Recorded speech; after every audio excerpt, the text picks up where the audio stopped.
Right, welcome back. We have just started talking about the photon. And the photon is the particle in an electromagnetic wave that is carrying the energy. So when we use the equation E equals HF, we are calculating the energy of a photon of that electromagnetic radiation. If it is that of red light, for example, we'll be looking at a single atom, a single photon of that red light and be able to find the amount of energy carried by a single photon of red light.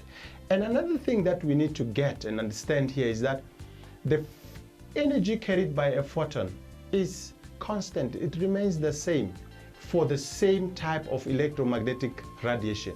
In other words, photons of red light will carry the same equal amount of energy, okay? Because they are coming from the same type of light with the same type of frequency. Remember, E equals HF, and red is associated with a specific frequency. Now let's get deeper to this. I think it's going to help us unpack what I'm trying to say now.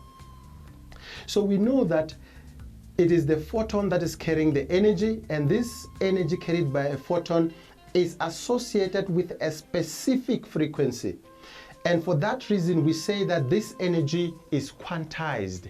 It is discrete. It can only be that. It's like saying, I'm talking about dozen eggs. It means you're talking 12 eggs. You can't say, go buy me dozen eggs, and then you expect the person to bring you 15 eggs. It's not possible, because dozen is a quantized number of eggs that you're looking for. In the same way, a photon carries a quantized amount of energy. Its energy depends on the frequency of the electromagnetic radiation.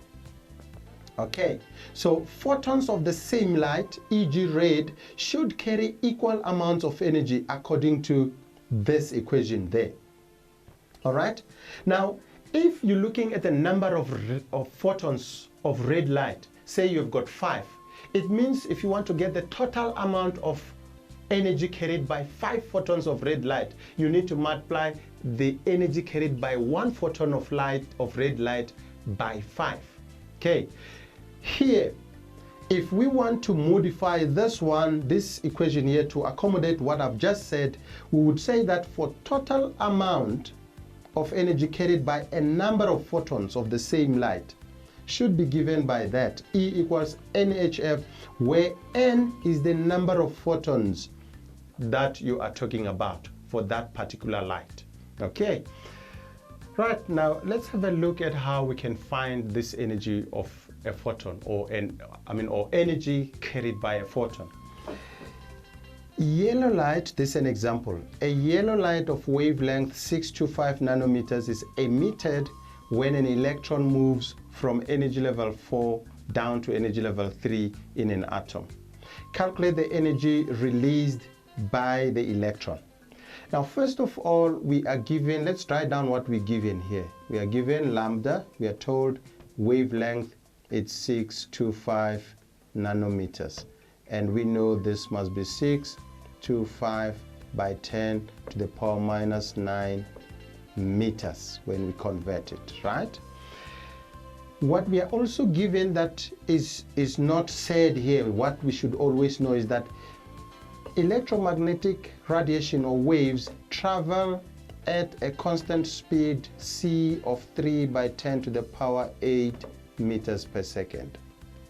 Okay? And what we also have to know is that this electromagnetic radiation obey the wave equation C equals F lambda. Now here we are to find the energy of a photon, and we know it's given by E equals HF. What is given to us is C. What is given to us is wavelength. We don't have F. This means that we need to have means of finding what F is, and when we come here to the wave equation, we can see that F equals C over lambda. Therefore, in this case, E will be given by H is the Planck's constant, 6.63 by 10 to minus 34 times frequency, okay? Here we should know that frequency, okay, is what? It's c over lambda. So we would have that in place of f, we've got c over lambda. So this would be 6.63 by 10 to the power minus 34 for h times what? C, 3 by 10 to the power 8 divided by what? By lambda, which is 625 by 10 to the power minus 9. And then when you work this out, you should get an answer that gives you the energy package carried by that particular photon of yellow light. Remember, it's discrete, it's quantized. It remains what it is because it belongs to that particular electromagnetic radiation. Now, continuing with the energy of photons, let's have a look at this.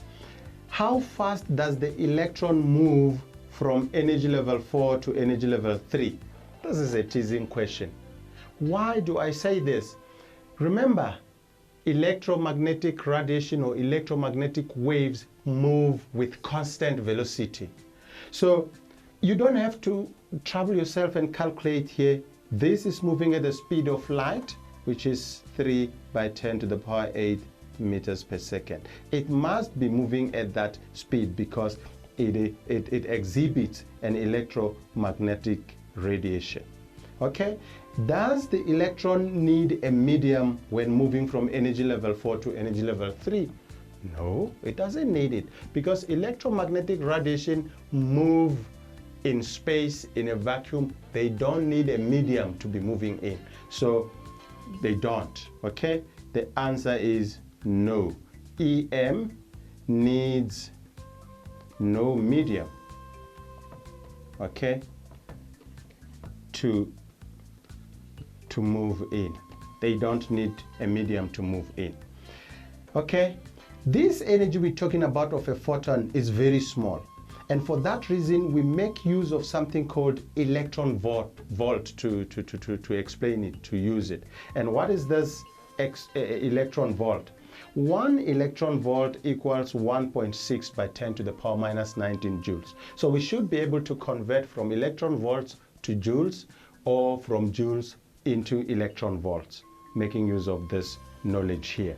So that brings us to the end of the lesson.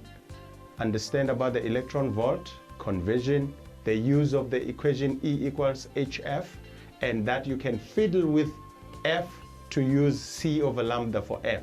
That you must understand because they will never give you the speed of light. It is something that is there for you. It's a constant. I hope you enjoyed this. This is the end of the lesson, and it's from me, TK.